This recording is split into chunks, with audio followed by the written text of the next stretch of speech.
What's up guys, Asian here again with another build video, and today we're going to be going over the Dragonknight tank. So the Dragonknight tank is still the best tank in the game right now, and they will likely remain to be one of the best tanking classes in the game, not just because of their class passives and their class abilities, but mainly because they have access to Engulfing Flames, which is one of the few unique debuffs in the game that basically increases the damage that enemies take from flame damage attacks by 10%.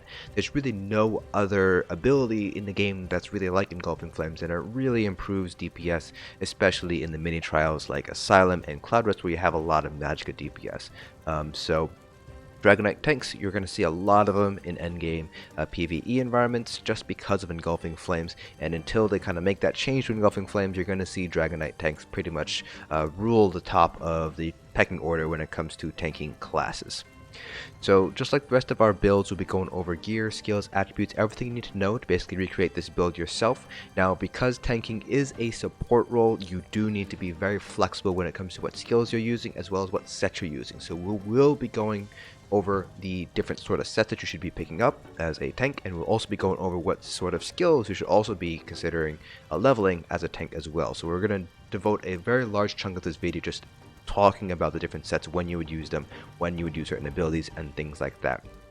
Now, because tanks don't really have a rotation, instead of going over rotation, I'll kind of be discussing kind of my philosophy when it comes to tanking, what I personally look for in a tank, and what I do when I'm tanking on my Dragonknight tank. There's plenty of streams out there of kind of examples of my tanking style, so feel free to kind of check out my streams archive playlist for anything that says from a tank perspective, and you will likely see how I play as a Dragonknight tank in various different trials and in different scenarios.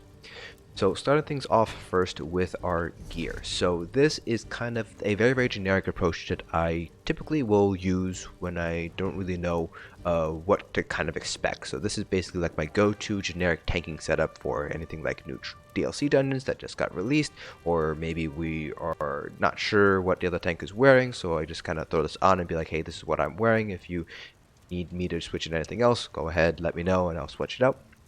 So this is going to be a very safe, very general approach to tanking here.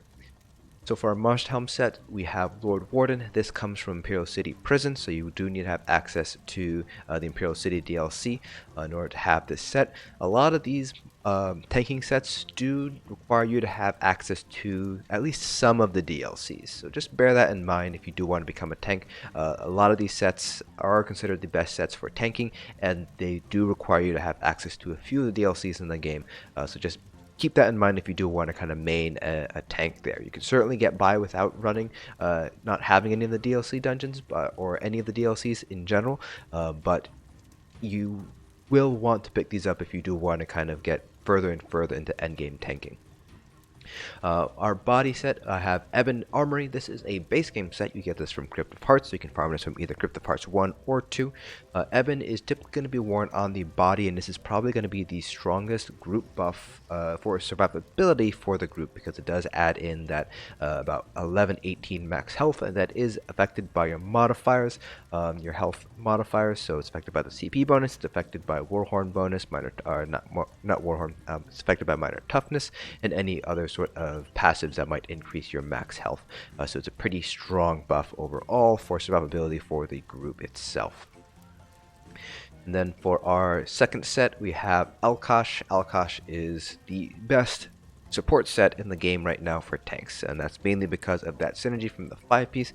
So whenever you activate a synergy, you deal a certain amount of physical damage, but the big thing is that you reduce the physical damage of any enemy hit over here, any enemy hit by 30-10 for 10 seconds. So this is the largest decrease in resistances out of any set in the game right now that is not a named debuff. So this does stack on things like Major Breach, Major Fracture, Minor Breach, Minor Fracture. It stacks on top of the Crusher Enchant. So this is the strongest debuff in the game to resistances that is stackable on everything else. So Alkosh is a very powerful set to run for tanks, so you definitely want to pick up Alkosh here. Alkosh does drop from Maul of Lorcage, so you do need to have access to the Thieves Guild DLC in order to get Alkosh here. Now before we go into our other sets, I do want to touch upon traits and enchants for all of our gear pieces, as well as weapons and jewelry. So for our armor slot, so that's going to be your head, chest, neck, or not neck, head, chest, legs, hands, feet, waist, and your shoulders. So you will see basically really there's two kind of lines of thinking when it comes to traits for your body pieces. I'm one camp, and other people like Leofa are in the second camp, and neither camp is necessarily wrong. It's just we have different approaches to how we tank. So my approach is to have infused on my large pieces and sturdy on my small pieces here. In addition, I also have prismatic enchants on my large pieces, and then I have health enchants on my small pieces. You can also go with prismatics on your small pieces if you would like. It's a little bit more expensive to do so, but you do get some additional magicka and stamina if you do so at the expense of a little bit of health here. Now, the other camp, I'm calling this the Leofa camp because I know he is one who advocates for this particular setup, is to have all sturdy on all of your pieces. So that would be all of your armor as well as your shield. So again, my approach is infused on my large pieces, sturdy on the shield, and sturdy on my small pieces here. The other approach is to just basically go all in on sturdy, have all sturdy as your traits for your body as well as your shield here.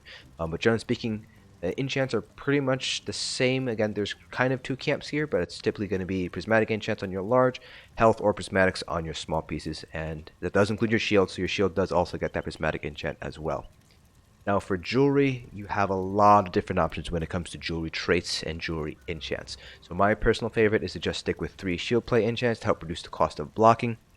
But it is not the only enchant that you should run as a tank. So there's basically 3 other enchants that you kind of want to take into consideration here.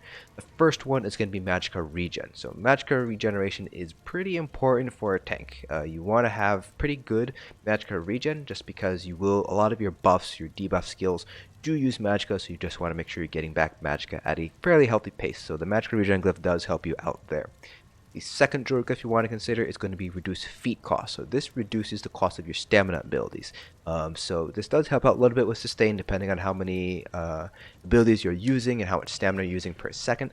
Generally speaking, the block cost is going to be a little bit stronger, particularly in instances where you're going to be blocking a lot of things, so like in trash bowls and things like that. But reduced feat cost is another option there as well. And now the third enchant that you're going to see commonly used is going to be the Reduce Potion Cooldown Glyph. So this basically reduces the duration of your potion cooldown by, I believe it's 6 seconds is the base. Let me actually go double check that right now at an enchanting station. I'll also, while I'm here, pick up the Atronach Mundustone. I think I was playing around with Mundustones earlier. So the potion cooldown glyph here, the potion speed, it's 5 seconds, so you reduce the cooldown of potions by 5 seconds base for each of the different glyphs here. So pretty nice overall. So those are basically that basically allows you to use your tri potions a little bit faster. So the base cooldown for potions is 45 seconds. With 3 potion cooldown glyphs, you drop that down to 30 seconds. So you will end up burning through more potions, so it is going to end up being more expensive, but it does help out your sustain a little bit, especially if you're an Argonian, because you do have that additional passive that gives you 4,000 magicka, stamina, and health back whenever you drink any potion at all. So those are your 3 main kind of enchants that you'll see commonly used on tanks. Now for traits, very similar to enchants, you have a lot of different options here. So I have what I would typically run if I had the transmutes. So the thing with me is that I have a lot of different set pieces that I have the transmute, so I don't have all these exactly how I'd like on the live server. But if I did have the transmutes, I'd probably end up going something like 2 Triune and then 1 Harmony. So in terms of traits, you have you have a lot of options. So Triune is basically like a prismatic enchant, so a very good choice for tanks. It's pretty much always going to be a safe choice, always going to be a solid choice for tanks. Harmony increases the healing, resource return, and damage shield strength of synergies you activate by 35%. So this affects things like the resources you get back from shards and orbs, the healing you get from orbs. This affects the damage you do whenever you use a conduit synergy or things like that. So Harmony is pretty nice for sustain because it does give you more resource return when you use your orbs or your shards from your healers here. Now, other traits that you might want to consider running as a tank. Obviously, you can consider running Healthy, which just increases your max health. You can consider running Robust, which increases your max stamina. Just increasing your overall pools is always going to be a decent option to pick. And then there's one trait that you might want to consider picking up, and that's going to be Swift.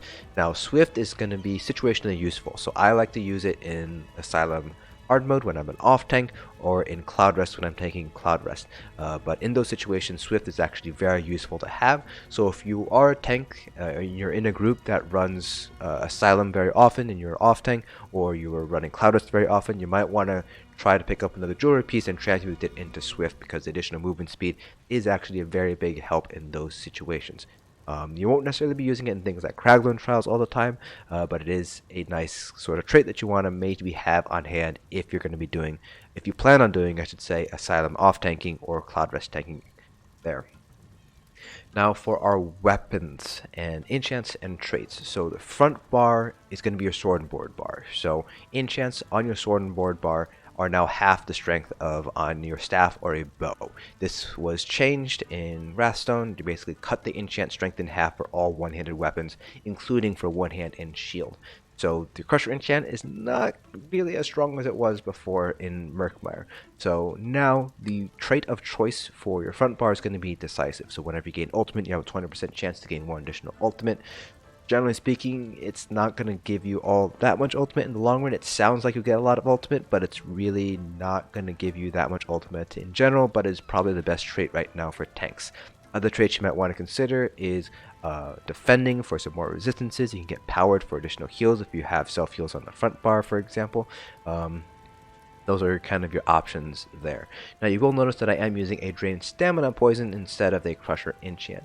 So Drained Stamina Poisons can be created. Let me see if I still have the recipe when I go over to the Alchemy Station. But these will give you the best return for your stamina. So you can make them using Blessed Thistle, Dragonthorn, and Mountain Flower. So this restores 238 stamina per second every 6 seconds for you.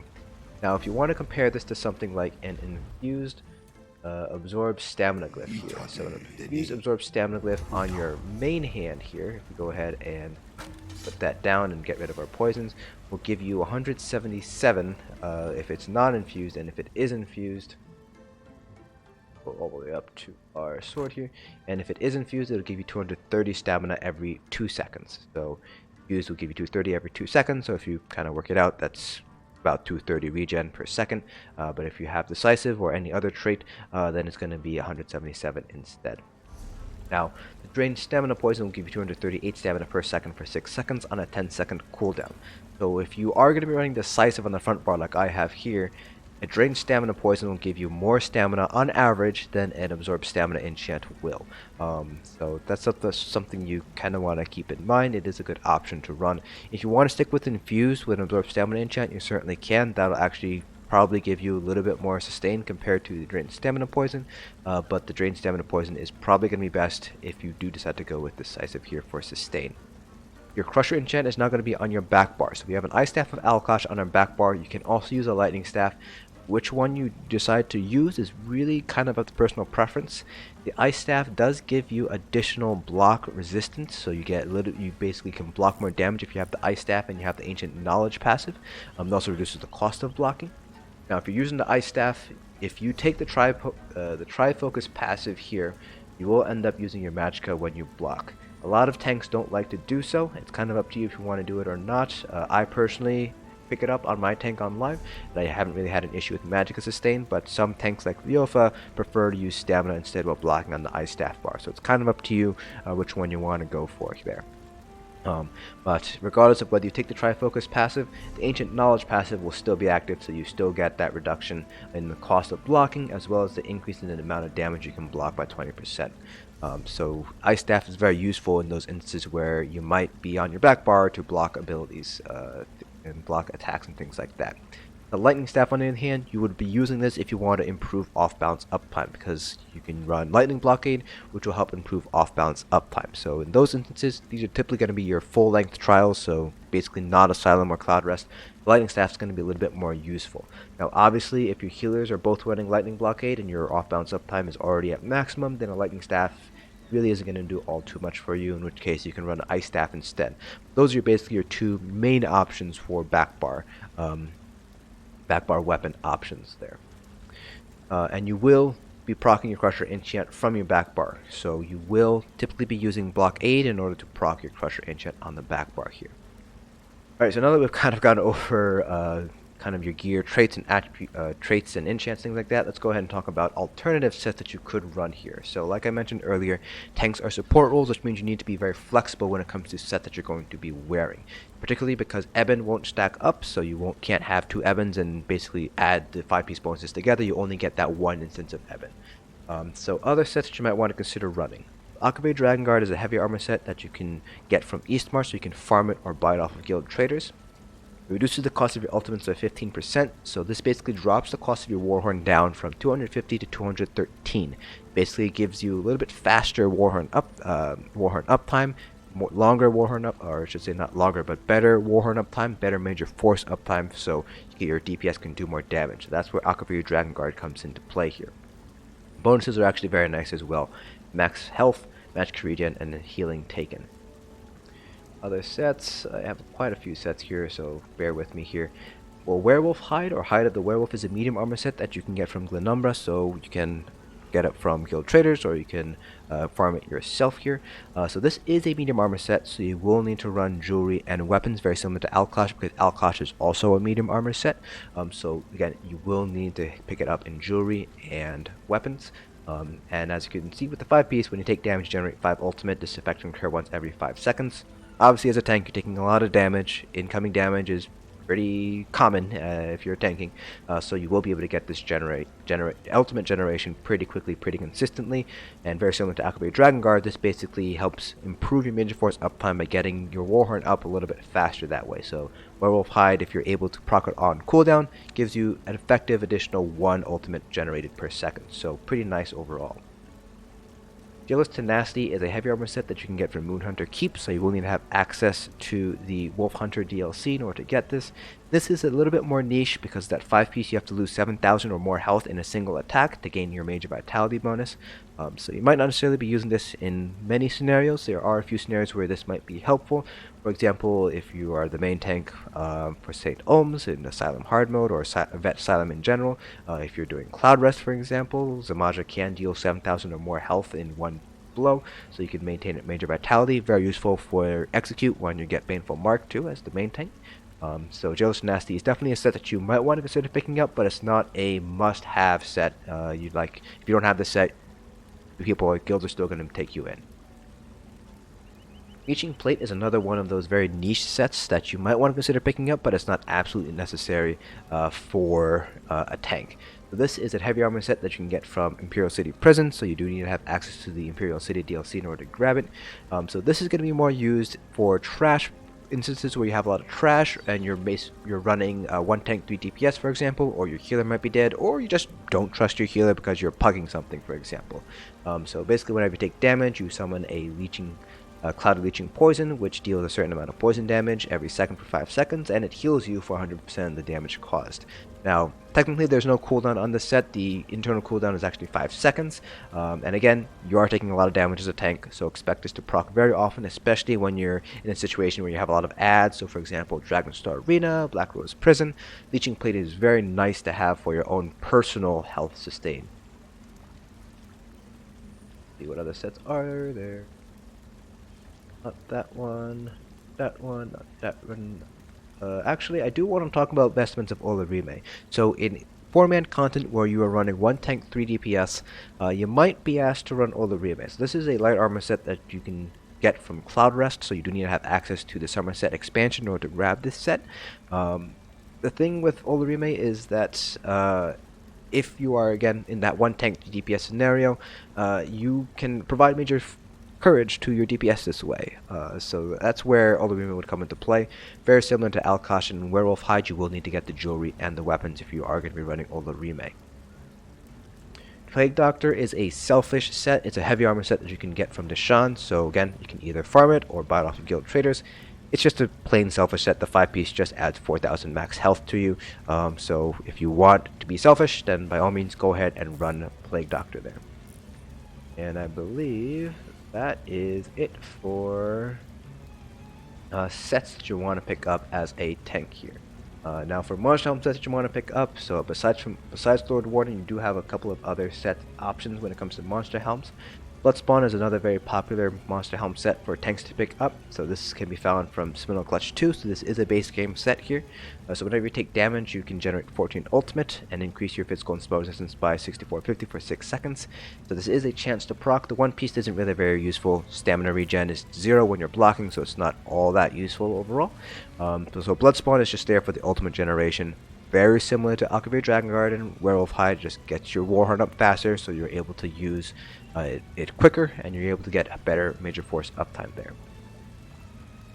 Earthgore is another common set that you might see. It's going to be a little bit less used on tanks compared to, like, for example, on a healer, but it is a very nice set to have for that burst heal. So whenever you heal a friendly target, and that does include you, that is under 50% health, you basically create an AoE heal that heals for 34,200 health in this instance over 6 seconds. So very powerful burst heal, very nice to have in instances like Asylum or Cloud Rest where you're taking a lot of damage, incoming damage, and you need that burst heal there. Don't be dependent on it though, because it procs every 3 to 5 seconds, so don't rely on Earthgore to heal you through it, through this sort of stuff. Just it's just nice to have in case you do happen to take a lot of damage all at once there.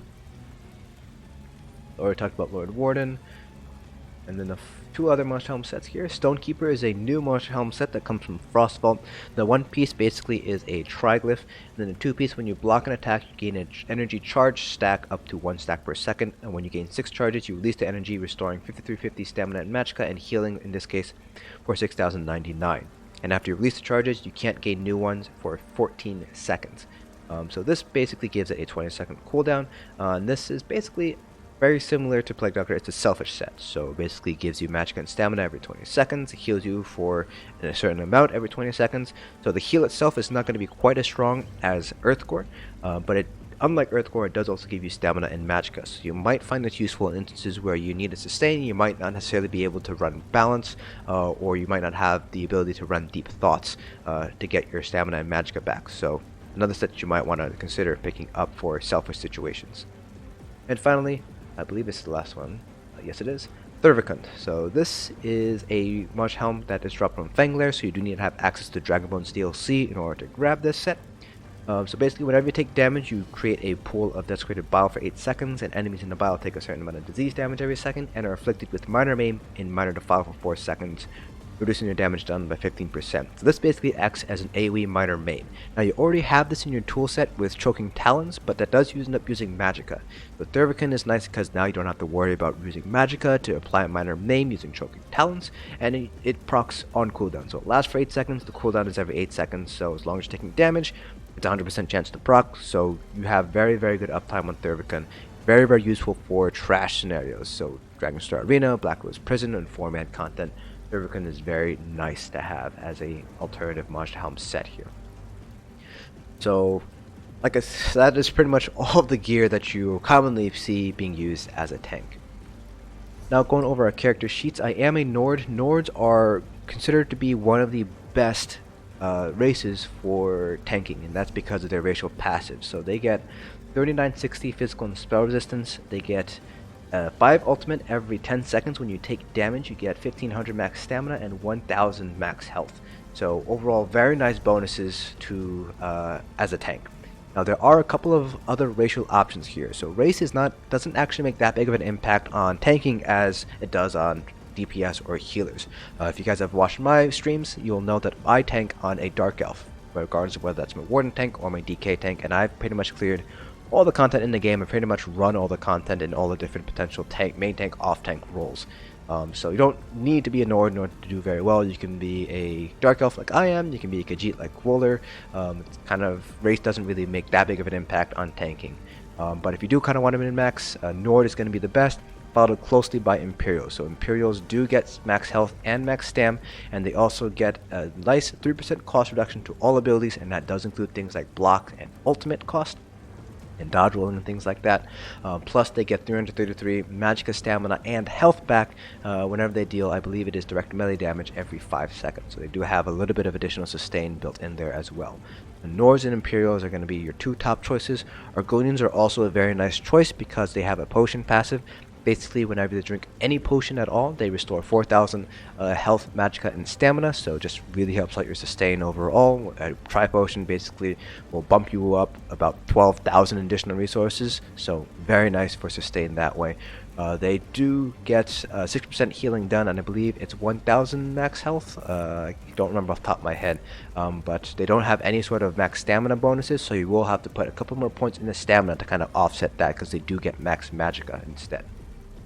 So for attributes, this is going to vary depending on race. The key thing to take away here, though, is that you kind of want to be sitting at around 35k health or so, with basically your lowest health kind of gear combination. So that would typically be something like Akaviri Dragonguard with Alkosh or something like that. So you want to be sitting at around 33, 34, 35k health there. So if you, depending on whether you have max health as part of your racial passives, you might need to put a couple more points into health. You might need to shift some points into stamina if you are in a race that has more magicka, for example. So that's just something to keep in mind. For in this particular example, I have 32 health, 16 stamina, and 16 magicka. The key thing again is to make sure your health is sitting at around 33, 35k, and also make sure your stamina is higher than your magicka, so that way when you do use shards or an orb, you're returning stamina rather than magicka. So for Mundustone, we are using the Atronach for the additional magicka regen, and then we are using purple food, so that gives you max health, max stamina, and max magicka here. Now for our skills, so much like our gear, there's a lot of potential skill options here, so I'll be going over your flex spots and the skills you might want to use on those flex spots and when you would decide to use them. So starting off with our front bar, this is our sword and shield bar. So we have Pierce Armor, Heroic Slash, Fragmented Shield, Balance, Engulfing Flames, and Reviving Barrier. You do have a couple of options for ultimates here, but all these skills are more or less, you need to have them here. It doesn't necessarily have to be on the front bar, but you do need to have these skills somewhere here. This is just the way that I particularly like to have my front bar set up. For your back bar, Inner Rage, Green Dragon Blood. These are the two skills, again, that you want to make sure you have. It doesn't really matter what bar you have them on, so you can, for example, put Green Dragon Blood on the front bar and put Engulfing Flame on the back bar if you'd like. And then Elemental Blockade is another must-have if you have a staff back bar, so Ice Staff or Lightning Staff. Then that leaves you with two flex spots here, Choking Talons and Unrelenting Grip. And then Aggressive Warhorn, this is a staple for any support role. This is the strongest support ultimate in the game. So you have two flex spots here. So what can you run instead of Choking Talons and Unrelenting Grip? So Choking Talons and Unrelenting Grip, as you guys can imagine, is only useful if you are actually able to pull and root your enemies. So not very useful for bosses, more useful for trash pulls. So what options do you have here for these two flex spots? So again, you can kind of put these on the front too if you'd like. First one is going to be Cauterized. This is going to be a self-heal, so this does heal. It's a pretty cheap one to use, and it's basically just use every 15 seconds and you get a heal every 5 seconds. Doesn't heal for a lot, but it is a heal nonetheless. All of these skills under the Draconic power line, except for the ultimate, are potential flex spot options here. I do want to talk a little bit about Hardened Armor though. But Balance provides you with your Major Ward, Major Resolve, your major resistances, plus it also acts as additional magicka sustain, so you're basically giving up health for magicka. So if you have a good healer, you don't necessarily need to worry about the health, because you still get all the healing, normal healing that other people do on you, you normally get that done. So Balance is a very powerful skill to have. It gives you your resistances and your sustain. Now you can run Hardened Armor instead. So this is another source of Major Resolve and Major Ward. So you would run this instead of Balance. Of course, you will be giving up your magicka, your ability to trade health for magicka that way. So just bear that in mind if you decide to run Hardened Armor here. Reflective Plate is nice to have in instances where you have a lot of projectiles. Classic example of this would be Black Rose Prison. It basically reflects any projectiles that's tossed at you and deals them right back to whoever launched it at you. Don't want to use this for certain fights though, like Rakat. You don't want to reflect Rakat's machine gun because that actually heals him rather than damage him. Deep Breath is an option for any AoE interrupts, because it does interrupt anybody who is in the middle of channeling. So whenever you see the red sparkles around enemies, Deep Breath can interrupt. It does have an 8-meter radius, so it's more for like trash pulls where you might need to do multiple interrupts and you don't really want to just go out and bash each and every single ad that needs to be interrupted. If you don't want to use Cauterize as a self-heal, you can also run Cinder Storm as a self-heal. This is a 18-second, lasts for 18 seconds, and you just basically lay it down on where you are, and you can basically get about a 1k heal every 1 second. So pretty nice to have as a self-heal. Now for ultimate, you can also run Magma Shell in the front bar here. This basically, essentially makes you invulnerable. It basically reduces all incoming damage to 3% of your max health. So basically gives you 11 seconds of invulnerability, essentially. So Magma Shell is a very nice ultimate to have for when you need to progress content, or for when you need to be selfish and you don't really have a healer on hand for you. There are a few other abilities I do want to mention here. Crushing Shock is an ability that you might want to consider picking up for that ranged interrupt. This would be on the back bar, obviously, because you can't use it with the sword and shield. Some other options do want to mention here. Circle of Protection, either of the two morphs. I personally like Ring of Preservation. This gives you minor protection to anybody up to 6 people within this ring. So it's very nice to have for instances where you're stacked up for execute. Good examples of this would be Assembly General and Halls of Fabrication. So this is an ability that you do want to pick up there. Under the Sigic Order line, Temporal Guard is another ultimate that you might want to consider picking up on the front bar here, because it does give you minor protection while you have it slotted. Because of all the kind of resistances and damage mitigation bonuses that you have, it's not going to be quite as strong. It's not going to be a flat 8% reduction basically, but it is still damage reduction, so it is an ultimate that you might want to pick up there. Deep Thoughts is good for sustain. It basically restores health, magic, and stamina every second while you are channeling it. This is a channel, so you aren't able to block while doing so you kind of want to be a little bit careful of when you use it. You basically don't want to use it when you're going to get hit by a heavy attack. If you have the Deliberation passive, you also gain major protection while you're channeling Deep Thoughts, so that does give you a little bit of protection. It doesn't give you quite as much reduction from blocking as blocking does, but it is still something there.